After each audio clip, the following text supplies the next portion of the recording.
They say with bad news, there's always a silver lining, and I'll tell you what, today's bad news came with a pretty good silver lining.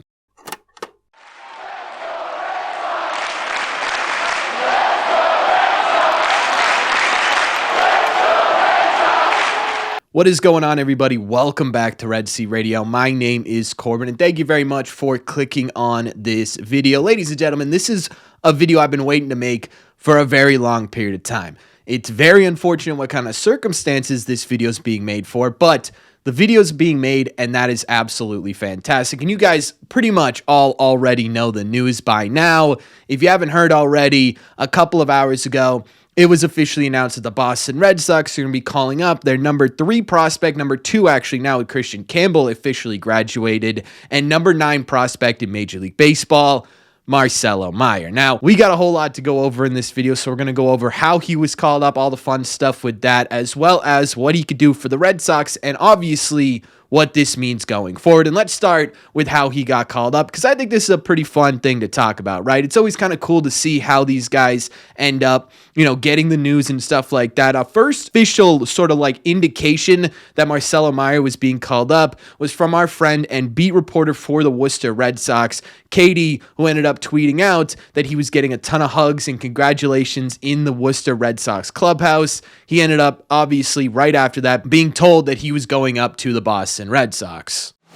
The actual scene, I'm sure we will get on video at some point. We'll put into a video somewhere, somehow. But according to Chad Tracy, he told Marcelo Meyer, I sat him down, I said, listen, they called me and they didn't want you to play in the game 2 either. Hard for you to play game 2 here if they want you to play in Boston. He started clapping, big smile. That's absolutely fantastic, right? It's always absolutely incredible when a prospect realizes their dreams of making Major League Baseball. And for us as fans, this is a ton of fun, right? This is a guy we have been waiting to get his name called basically since 2021. It's been, 4 years since Marcelo Meyer was drafted. He's gone through ups, he's gone through downs, but the whole time he's been a really good hitter, and he continued to do that in Worcester this season. I think that's a big reason why people wanted to see him at the Major League level. This season so far, he's hitting .271 with a .347 on base percentage and a .471 slug. It is good for a 114 WRC plus, which is about 14% better than your average AAA player. And you may sit there and say 14%, this is one of the top prospects in the sport. Shouldn't that be a little bit better? Maybe, but there were some really great signs this season that Marcelo Meyer had taken a legitimate step forward. One of those signs being that while he did increase his walk rate to 10.4%, which is about 1.4% higher, and the highest walk rate he's had since high A in 2023, that's a really great sign, right? 1.4% doesn't sound incredibly encouraging, but when it becomes 10.4, right, obviously that's a great sign. And even 1.4% spread out over an entire season is a real good indication that he's having a better approach at the plate. Not only that, but there were other great signs that Marcelo Meyer had this year so far that said, hey, maybe this dude's ready for Major League Baseball. One of those being his ability to handle breaking balls a bit better. Last season, one of the sort of key things and components that the Red Sox were really trying to lean in on him with, something that he had talked about when he got called up to AAA before he got injured, was that the Red Sox wanted him to better his approach against off-speed pitches. He's been much better this season at hitting those off-speed pitches, especially for power and his left-handed approach, right? He's been a lot better against left-handed pitching this year than he's been in the past.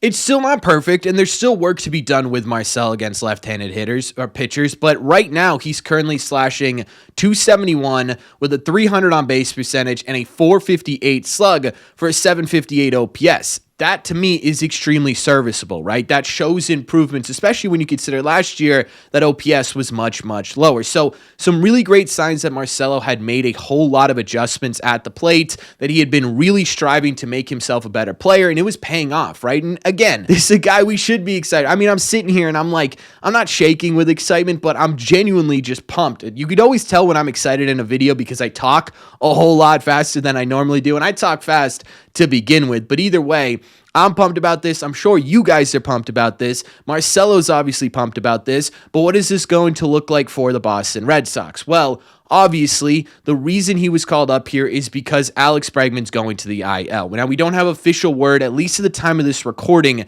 as to what that IL stint is going to look like, but clearly it is significant enough where the Boston Red Sox believe that Marcelo Meyer is going to be given a legitimate opportunity at this level. My guess is that Alex Bregman ends up on the 15-day IL, and they just sort of let him figure it out from there. Whether that be, hey, maybe you need 3 weeks, or whether that be, hey, maybe you need just 15 days that we could get you off of it. I also wouldn't be surprised if it ends up being the 10-day IL as well, just simply something to get himself ready. Now, ultimately, what's the plan when Bregman comes back, right? You don't call a guy like Marcelo Meyer up just simply to be a 5-10 game guy and then go back down to Worcester, right? You're not going to burn one of his options just simply to do that. So the question then becomes, okay, what happens when Bregman gets back? Well, in my opinion, here's what the Red Sox are planning on doing. The Red Sox always, in my opinion, had this idea of bringing Marcelo Meyer up, getting him up here when they move Christian Campbell over to first base, right? Well, if Bregman's down,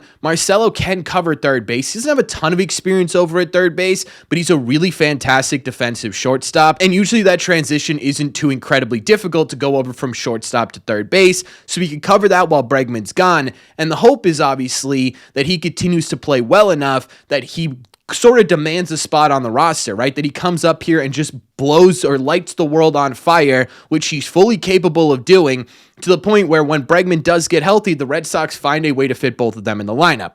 And I think ultimately the reason why the Red Sox decided to make this is because of the idea that they were eventually going to transition Christian Campbell over to first base. This would allow the Red Sox to get Marcelo Meyer up here, still continue to work with Christian Campbell, and then when Christian Campbell's ready or Bregman's ready, you can either move Marcelo Meyer to shortstop or second base and fill that hole. Now, my opinion is that he should go to shortstop. I think as much as I've always been a Trevor Story truther, and as much as I've tried to glaze Trevor Story as much as humanly possible, he's just not able to get things done to the level that he needs to do right now, right? Whether that means pushing him over to second base or pushing him more into a platoon role over there at shortstop, that's all going to kind of depend, in my opinion, on how good Marcelo Meyer works, right? Because from here on out, for the first time in Marcelo Meyer's kind of career here, he's going to dictate how things go. Right? He now has the opportunity to legitimately prove that he is worthy of a continuous roster spot. We talked about whether or not he proved it in spring training, but there's a big difference between spring training and Major League Baseball. And now for the first time in his life, he's not really at the mercy of the front office, right? Just waiting for his chance in Major League Baseball to prove it. He's not at the mercy of a manager, right? He has all the capabilities in the world to sit there and say, I'm a Major League Baseball player. I'm going to prove I'm a Major League Baseball player. And I think that's what we're all hoping for, because at the end of the day, this dude is successful. This is going to be absolutely fantastic. It's going to be a ton of fun to watch. Now, there is a couple of other quick things I wanted to talk about with this Marcelo Meyer news. The first is I did want to hit on Alex Bregman because, like I said earlier, this means it's going to be a pretty big blow to the Red Sox offense for a couple of weeks now, right? Marcelo's exciting. Marcelo has a ton of potential offensively. He could end up being one of your best offensive bats when it's all said and done here. You still lost Alex Bregman, right? That is still a major, major hole in your lineup, and Marcelo shouldn't be expected to come in and fill that production. You're talking about a guy who very easily could have been the best third baseman in baseball, I think. That's a large, large shoe to fill for Marcelo Meyer. What I really think needs to happen is we need to see guys like Duran, guys like Narvaez, guys like Willier really step it up here over these next few weeks if the Red Sox want to maintain this ability. Christian Campbell, I think, is a major, major piece in this. He's got to really step it up now. You've been given this huge amount of slack. You've been the worst hitter in baseball since you came back from that rib thing that you were dealing with. I don't know if you're still dealing with that or what, but with Bregman out now, these are the guys you got to look towards to really figure this thing out. The other thing I wanted to mention was I got to commend Craig Breslow a little bit, right? It took him a very long time to get here, but he made this aggressive move. He very well could have said, we don't really know how long Bregman's going to be out. I'm assuming they still don't know how long Bregman's really going to be out for. But they could have sat there and they could have said, well, Nate Eaton's doing pretty well in AAA. He's a guy pretty expendable. We could bring him up here for a couple of weeks. Vaughn Grissom, he's been struggling a bit, but has some experience over third base. We could have brought him up for a couple of weeks, but no, right? They went with the guy. They went with the number one choice here. They said, how can we create offense with a team who just lost a ton of offense? And they went with their best offensive potential infielder, not prospect, infielder, because Roman Anthony is obviously their best potential offensive prospect, but they still decided to make that big move. And I got to give credit where credit is due. I've been kind of slamming these guys because they haven't been calling them up. So when they do, I got to give them props. So both of those things I think are things to consider when we're talking about Marcelo Meyer in general. But overall, I don't know how you're not pumped about this, right? I don't know how you're not super excited about it. I get it. It means that you're going to be without Alex Bregman for a while, and that's a very scary thing. I would say at least 2 weeks at this point, but at least you get something exciting out of it, right? At least this silver lining is a legitimate silver lining and not a,